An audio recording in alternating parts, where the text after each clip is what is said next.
Teman-teman semua, kalau kita suntuk atau larut atau asik lagi konsentrasi menjalankan suatu pekerjaan, kadang-kadang yang terlintas itu nanti enak ini kalau sudah tiba waktunya istirahat gitu ya. Gitu juga kalau kita sekolah dulu itu di dalam kelas udah mulai capek, itu kita bayangin wah nanti asik istirahat itu bisa ngerumpi, bisa makan di kantin dan lain sebagainya. Nah, ini ada pertanyaan yang berkaitan dengan istirahat, tapi ini bukan sembarang istirahat. Nah, ini pertanyaan dari saudara Purnama, namanya Purnama. Nah, Mas Purnama ini mau menanyakan kepada Mbah Nun tentang bagaimana cara mengistirahatkan pikiran. Nah, gitu kan. Karena apa? Karena makin banyak pekerjaan dan kebutuhan, makin was-was pikiran dia. Oh, yo aku yo ngono ya. Nah, ini menarik juga dia menghubungkan. Apakah sholat bisa menjadi solusi untuk mengistirahatkan pikiran? Nah, itu pertanyaan dari Purnama. Istirahat itu ada 3 level. Istirahat dengan teknis waktu. Jam sekian kerja, jam sekian istirahat. Siang, malam, itu kan? Itu teknis ya. Ada istirahat psikologis. Jadi psikologis strategis, jadi capek kerja dengerin musik kan nggak tidur dengerin musik tapi itu istirahat. Atau dengerin musik lama banget capek juga akhirnya kerja berikutnya kerja itu istirahat juga. Jadi yang kedua ini sebuah pekerjaan merupakan istirahat bagi pekerjaan sebelumnya. Nah itu bisa dicari gitu kan. Saya ngetik capek, kemudian saya sholat. Saya sholat wiritan capek, kemudian saya ngangkat-ngangkat meja, kursi, gitu ya. Itu masing-masing merupakan istirahat dari sesuatu sebelumnya. Itu yang kedua. Yang ketiga adalah istirahat yang sejati dari Allah, gitu ya. Nah makanya ada metode sampai kalau di luar Islam ada yoga, ada tadzakur, wirid ya, zikir itu kan Anda duduk bersila atau duduk tahiyat itu ya. Kemudian Anda melantunkan sesuatu itu dalam rangka apa? Dalam rangka mentidakkan yang lain dari yang kita zikirkan. Saya Anda ya Karim, ya Karim, ya Karim. Selain ya Karim udah nggak ada, kamu buang, kamu tinggalkan. Jadi kamu konsentrasi kepada sesuatu hal, itu namanya zikir. Sehingga dia merupakan istirahat dari sesuatu yang kita tinggalkan itu. Oleh karena itu, sholat itu, mungkin sholat itu ngerepotin bagi orang yang belum bisa menikmati ya. Dan wegah gitu ya, aras-arasannya. Makanya kalau Anda juga aras-arasan wiritan, diem aja. Diem aja kamu masuk ke dalam dirimu, itu ya. Wiritannya Allah, doa atau Al-Fatihah atau apapun saja lah, hasbunallah wa ni'mal wakil ya, boleh apa saja pokoknya. Atau paling enggak habis sholat itu diem aja, kamu diem aja. Udah kamu niatin diem sekian lama, itu akan istirahat. Saya termasuk orang yang tidak bisa beristirahat pikiran. Anda tanya sama Mbak Novia. Jadi malam jam 2 aku mencolot meneh ngetik. Terus melbu meneh, engko setengah jam lagi mencolot meneh ngetik. Jadi ini tidak pernah beristirahat saya. Satu-satunya cara bagi saya adalah sholat. Jadi saya satu malam itu sholat malam itu bisa berulang-ulang.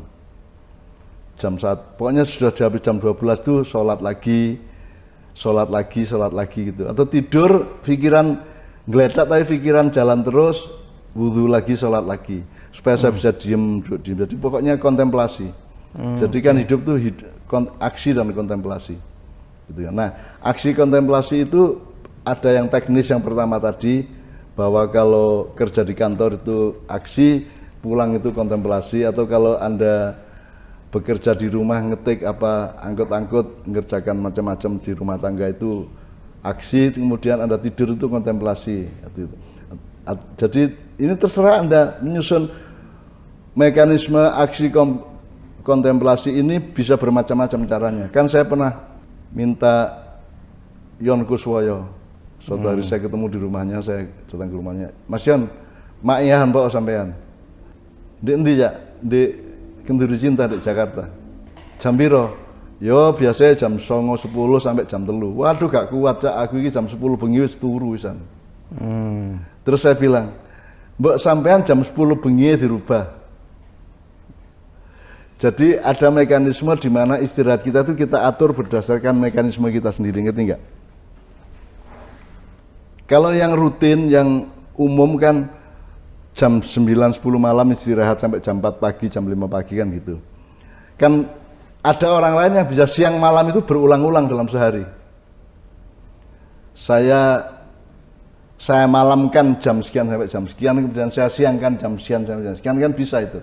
Itu tergantung teknokrasi psikologis kita gitu. Jadi istirahat itu macam-macam.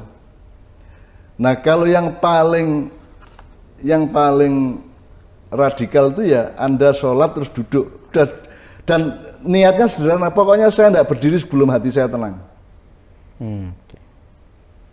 Terus lungguh hai moco la ilaha illallah, monggo meneng tok ya gak apa-apa, ngelamun ya gak apa-apa, duduk aja.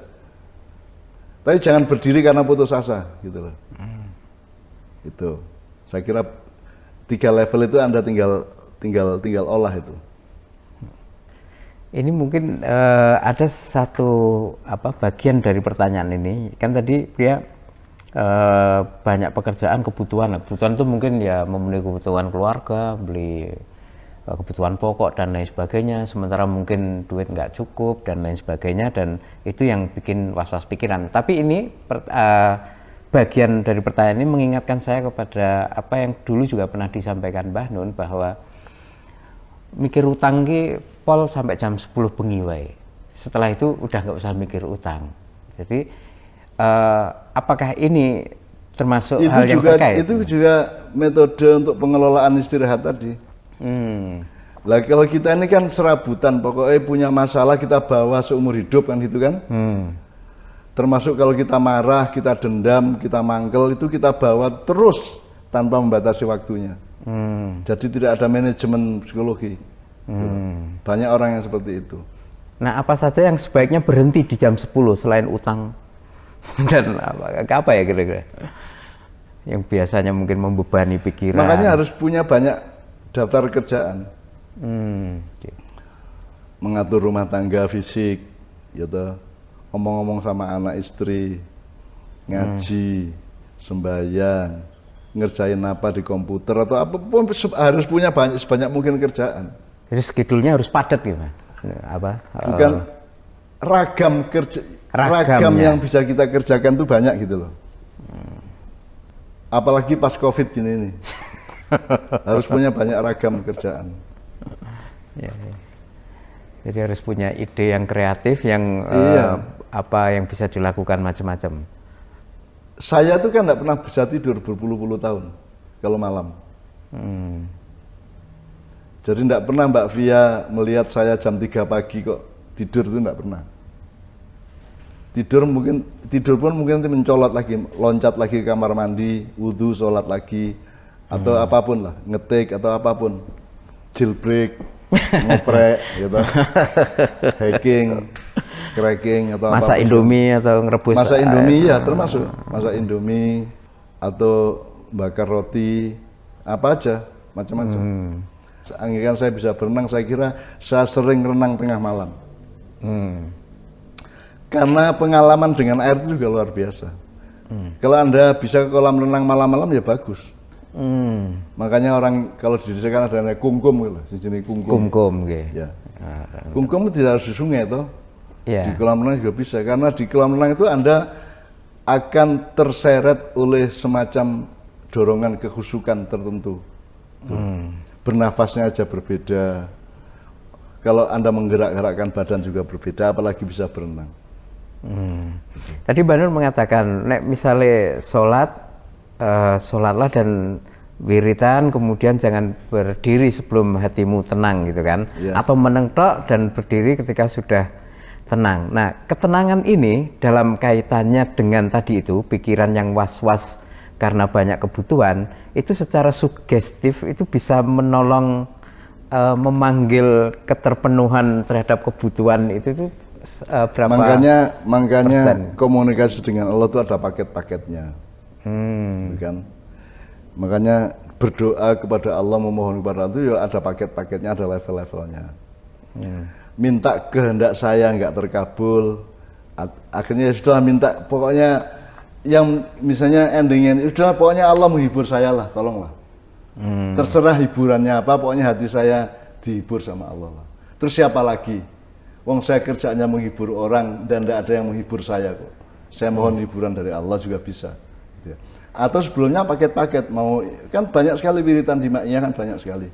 Ya. Tinggal bisa dipakai yang mana yang relevan atau yang kontekstual atau yang kompatibel kan gitu. Bisa langsung diambil kan Mbah doa-doa yang sering Mbah Nun sampaikan, dan itu tidak sudah harus otomatis, tidak harus minta lagi ya, nanti terlalu banyak rekonfirmasi, jadi itu sudah siap sudah lakukan dipakai saja. Ya. Atau nanti ada level berikutnya, sudahlah sebenarnya mau wiritan apa saja, itu yang penting kompatibilitas hatimu dengan Allah. Ketersambungan hatimu dengan Allah. Mau la ilaha illallah tok ya ora apa-apa, mau subhanallah tok ya ora apa-apa, alhamdulillah tok ora apa-apa, al-fatihah tok. Misalnya kalau mau agak memaksa diri ya pakai angka. Pokoknya saya habis sholat malam ini saya akan al-fatihah 100 kali dan saya tidak akan berdiri sebelum 100 kali misalnya. Itu agak memaksa. Insya Allah habis 100 kali itu kalau mungkin tidak tercapai apa yang dia inginkan, dia akan dapat sesuatu baru yang lain. Semesti gue.